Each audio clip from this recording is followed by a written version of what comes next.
Hey guys, welcome back to the channel. In today's video, let's talk about the library in ChatGPT where you can store and manage your files, images, and generated content in one place.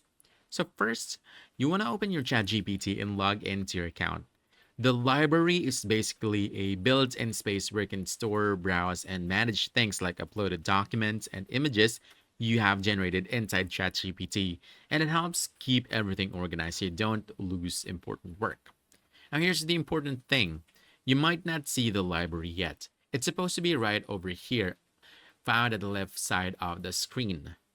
Now, if it's not yet available in your account, that's because it's still being rolled out gradually. So not everyone has access at the same time.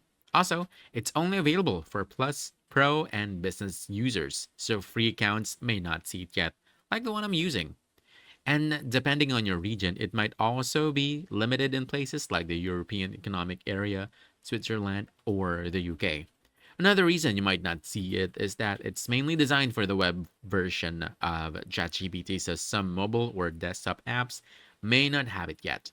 And even if you do have access, the library will mostly show content created with ChatGPT 4. So if you haven't generated or uploaded files, it might look empty.